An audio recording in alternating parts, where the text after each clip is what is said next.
Dema Abdüselam ji bo îro pêşbîniya çi tê kirin wê biryar dawî be yan dîsa wê bê paşxistin? Belê roj baş dildar sêmîn roja rûniştina duyemîn ya kuştina narîngûrana heysalî îro dîsa doz dewam dike. Em tozekî behsa do pêr bikin û dûra îroyê çi werin, çi biqewimin, çi bibe em behsa wî bikin. Roja ewil şahet helan parastina xwe kiribû, do jî rûniştina duyemîn di roja duyemîn da bi parastina gumanbaran dest pê kiribû. Apê narîngûranê Salîm Güran parastina xwe kiribû ku Nevzat Baxtiyar îtirafkarê dozê wî sûcdar dike. Dibêje Narîngûranê Salîm Güran kuşt û anî ra destê min kir ji min re got veşêre min jî ji neçariyê bir veşart Salîm Güran jî weke îftirayek li malbata wan tê kirin bi nav dike, weke komployekî bi nav dikin ji ber ku hemû rêya giştiya Tirkiye weke gumanbarê sereke malbatê bi nav dikin ji ber wî jî li hember îddianameya dozger Salîm Güran ew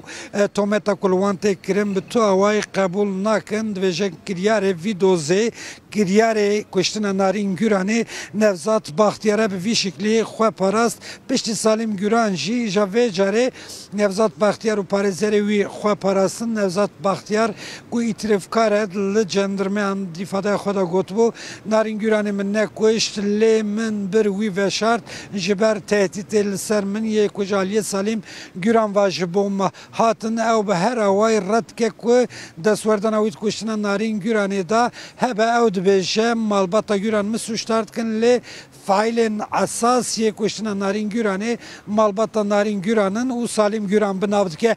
Piştî Nevzat Baxtiyar parêzerê wî Alî Er Yılmaz derket wî jî ew tawanên ku li wan tê kirin ew sûcên ku ji bo wan tên îfadekirin wana bi giştî red kirin. Geşedanek nû ji bo roja îro jî heke ku em bêjin Alî Er Yılmaz do piştî ku ew nîqaşet navbera wî û malbata em bêjin Güranan da ya Narîngûranê da derketin îro serê sibê bi tweetekî ragihand got ji ber ku ew lehiya min nîne ez îro beşdarî dozê nebim weke geşedanekî dawî em dikarin vî jî ragihînin. Do piştî Nevzat Baxtiyar û parêzerê wî îja kekê Narîngûranê Enes Güran derket pêş dadwer wî parastina xwe kir ew sûcê ku li wî û malbata wî tê kirin hemiyan red kir. Gotin ew zextê ku li ser me rexne li medyayê jî anîn apê narînê Salîm Güran jî her wiha Enes Güran jî gotin medya Tirkiye zext li ser me kirin basxî dane ser me weke gumanbarê serekeyî yê kuştina narînê emin lê em vana bi giştî red dikin. Sê parêzeran do Enes Güran parastin du hev parêzeran xwe parastina xwe kirin îro serê sibê di roja sêmîn de jî dîsa parêzerê Enes Güran yê sêmîn di vî kêliya hanê de rûniştinê saet deha da dest pê kir xwe di parêze parastina Enes Güran dike. Piştî wî jî gumanbara çaremîn ya dozê Yüksel Güran ku diya Narîngûranê ye ew parêzerên wê yê xwe biparêzin. Piştra jî îhtimalekî mezin el li hember îddianameya dozger serokê dadgehê yê carek din mafê axaftinê yê dawî bide gumanbaran ew jî gotinê xwe dawî jî bêjin heke ku serokê dadgehê biryar bide pêkanek ku îro encamekî ji dozê derê lê îhtimal heye ku doz ji bo sibê jî bimîne. Dozgerê dozê ji bo her çar gumanbaran hem diya narînê hem apê narînê hem kekê narînê hem jî îtirafkar Nevzat Baxtiyar bi hinceta bi hevra îştirakî kuştina Narîngûranê kirine cezayê müebbetî heta hetayê dixwaze lê pirs gelekin hûrgilî gelekin hûrgiliyê teknîkî gelekin dildar pirsên di serê rêya giştiya Tirkiyeyê da gelekin çavê her kesî li virin lê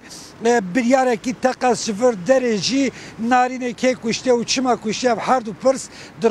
rojên ewil da jî weke ku midanî ziman yê dîsa bê bersiv bibînin heke îro ji vira biryarek derkeve jî bêguman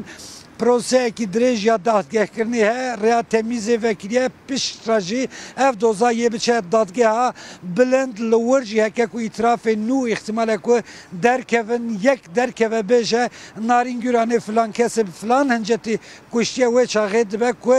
em bêjin nexşereya vî dozê jî biguhere lê çavê her kesî li virin saet deha da dest pê kir na em jî dişopînin di hundur da ji partiyên siyasî şandin qelebalık dîsa mafnas komeleyên yan jî rêxravên mafê jinan dozê ji nêz ve dişopînin hem wezareta